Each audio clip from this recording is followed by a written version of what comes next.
Hi family, I am back with another video, and if you are new here, thanks for stopping by and welcome to my channel where we talk about spirituality, business, and holistic health. So today I want to talk about something that we call numerology, okay? So I'm like super into astrology and just like the universe and numerology and how numbers and like locations kind of like rule our life in some kinds of ways, okay? So numerology, I have been thinking about moving, right?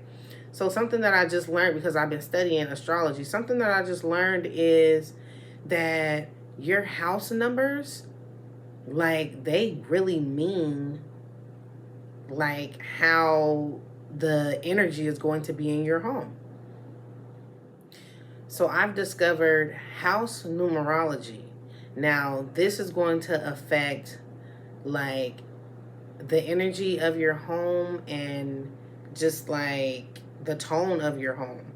So, for instance, like say you live at 723 51st Street, apartment B. Okay, so what you're supposed to do is you add all those numbers up.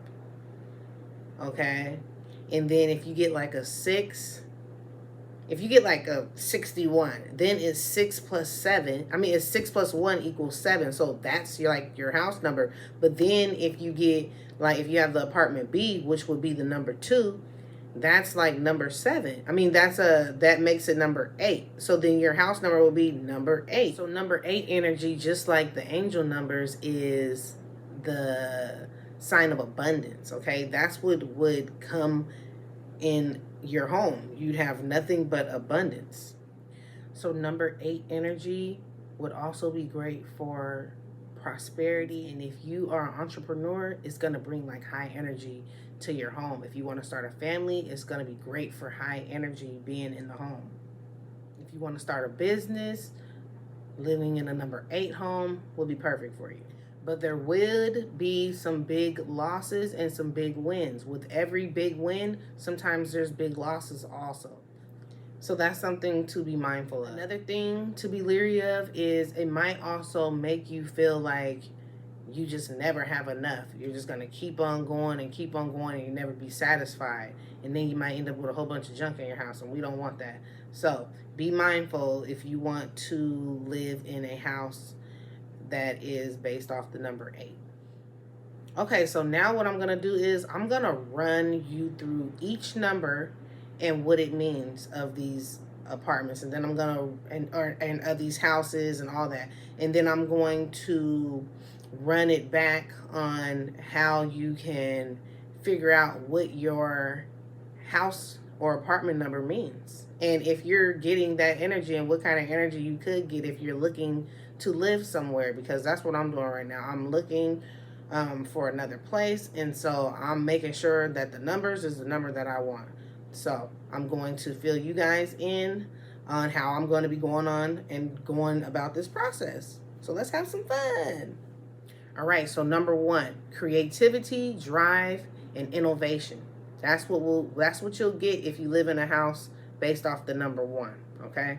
A number 1 home is great for people that are starting businesses and that are entrepreneurs. Number 1 can lead to too much independence, which will equal out to loneliness.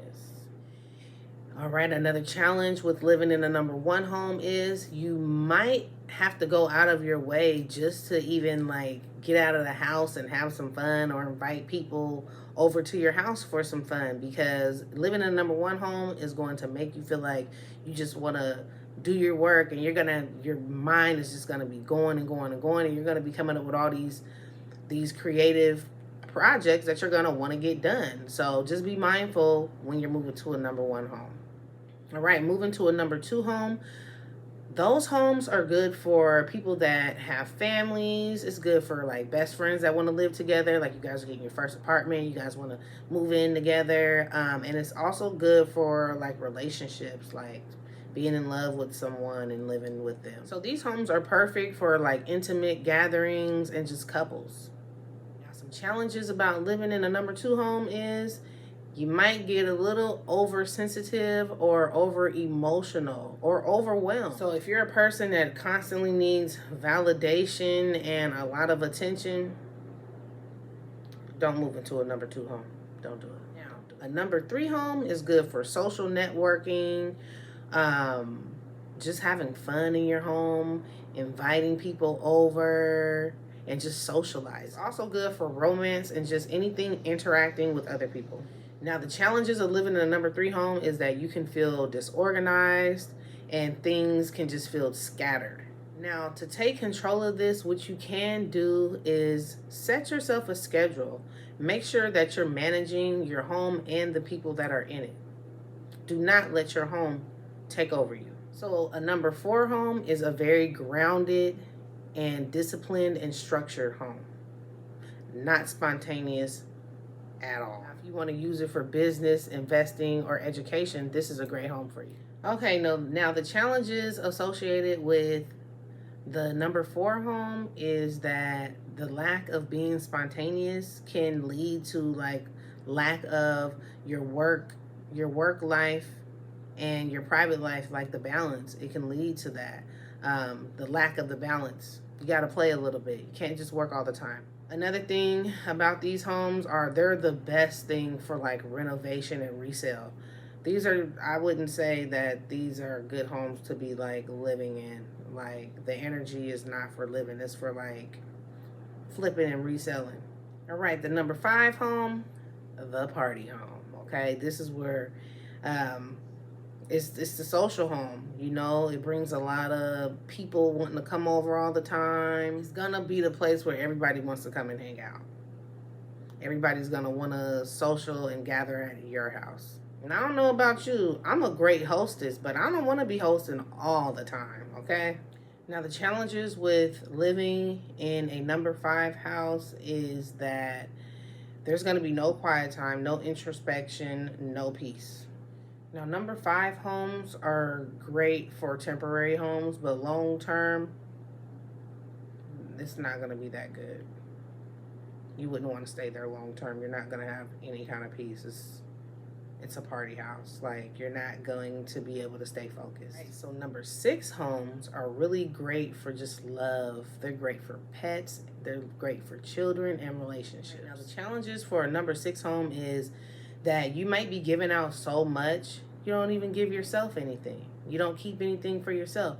You're going to be probably giving out so much energy that you're not even going to have enough energy for yourself. Another thing is that a number 6 home can be so comfortable that you're not going to want to get out and go do anything. Like, you're just going to want to stay in the house all the time. You're going to be lazy. So, number 6, I'll pass. Number 7, now these are secretive homes, and they're peaceful and they're reflective. Sounds like my kind of place. Now, the number 7 home is great for people that are trying to get into spirituality. You need to focus and you don't want to be around anybody. You just want to be left alone. Number 7 homes is great for this. If you love to read, pray, and meditate, this home is perfect for you. A number 7 home, these homes are pretty much like not suited for you to be inviting guests over and stuff like that. They're pretty much just like made for you. And so they're not really that inviting for people to come in. So the challenge with that is just going to be, you're going to have to really make an effort to get out and go and do things. Now, I did number 8 earlier. That was the first one that I did. So we're going to jump to number 9 homes. The number 9 home is the home of love and acceptance. It accepts anyone. Everyone is welcome. Live in a number 9 home, everybody's going to be stopping by. They're going to be calling you for advice, or they might just want to hang out. The challenges with living in a number 9 home is that you're probably not going to be able to get enough alone time. Okay, family is going to be coming over all the time, and that's going to be up to you to set your boundaries. It's okay to have people over, but make sure it doesn't take over your whole life. All right, so now we're going to talk about the master numbers in numerology, which are 11, 22, and 33. Number 11 homes, just like angel number 11, are like pillars, okay? It's gates to a new life, okay? If you're trying to discover new ideals and you're trying to start a new life, a number 11 home is great for you. The challenges with the number 11 home is you might go through a lot of challenges and tests when you're trying to create something. If you want to live in a number 11 house, you're going to have to persevere through all the difficulties when you're creating something new. A number 22 home represents stability and calmness. It's a safe home to be. It's also considered to be the greatest number and a great, powerful source of energy to tap into. The number 22 homes are considered to be the forever homes. If you have kids, grandkids, all that, they're going to always come back there. The challenges living in a number 22 house is you might be put through like some spiritual difficulties due to like work or your job. It's important to keep up and delegate your work-life balance. So number 33 homes represent uplifting others and giving them loving energy. Now this number 33 home is full of love and selflessness and love for others. A number 33 home is a home where people come to when they're in like the darkest places in their life. They come to get their spirits uplifted. Now the challenges that come with this home, the number 33 home, is that you might be focused too much on others when you're not focused enough on yourself and giving yourself enough energy. So you can't be giving too much of your energy to someone else. If you're going to live in a number 33 home, make sure that you take out some time for your own self-care and self-love, and make sure that you can give people energy only when you can. Don't overextend your energy. Don't give too much, and don't give what you can't and what you don't feel like giving. All right, now we're going to talk about karmic numbers, which are 13, 14, 16, and 19. Number 13 homes represent the lack of work ethic and laziness. That means that you can expect to have to do more work to make up for that. These homes need a lot of work. They're prone to damages and the structure being messed up. You don't have to avoid these homes, but just be aware that there's going to be some structural issues.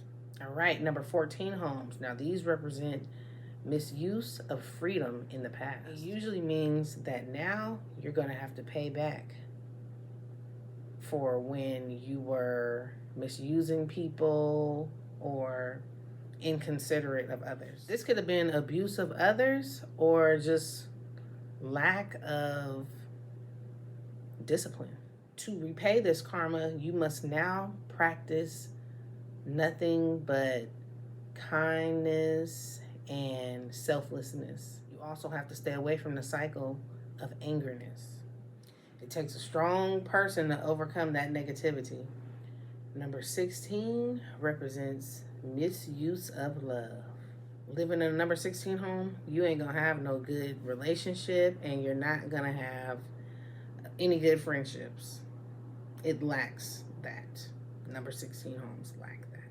People that live in number 16 homes have to work on their willpower, because that number symbolizes not being able to have any willpower when it comes to like your romantic desires. So you're gonna have to be strong if you're gonna live in the number 16 house, and make sure that you're not doing anything that you're not supposed to be doing, or your current relationship will suffer. All right, so number 19 homes represent lack of compassion and abuse of power. That can be narcissism, egotism, or selflessness. People that live in number 19 homes are going to have to think about people other than themselves. They're going to have to think really hard about other people and helping other people rather than helping themselves. If you live in a number 19 home, you're going to want to work hard to help and uplift others. All right, so like I promised earlier in the video, I'm going to tell you guys how to calculate these numbers and these addresses again, all right? So I'm going to read off of my paper on how I wrote this so I make sure that I don't get anything wrong. Okay, so for example, if you live at 1569 Apple Street, you'll do 1 plus 5 plus 6 plus 9. That equals 21. So it'll be 2 plus 1 equals 3. So then your home number will be number 3. Okay. Now, another one would be if you have like a letter in your address, it'll be, for example, if you live in apartment 3B, so you assign the number of the alphabet it is. So A equals 1, B equals 2, 3 equals C, and so on. All right. I hope you guys got a lot from this video, because I got a lot when I learned about this, and now I know what addresses that are going to be great energy for me. So if you like this video, make sure that you hit the like button, subscribe, share this with a friend, and make sure that you stay tuned for more. All right. Remember, share the wealth, increase the peace. There's enough money out here for everybody to eat. Bye. See you next time.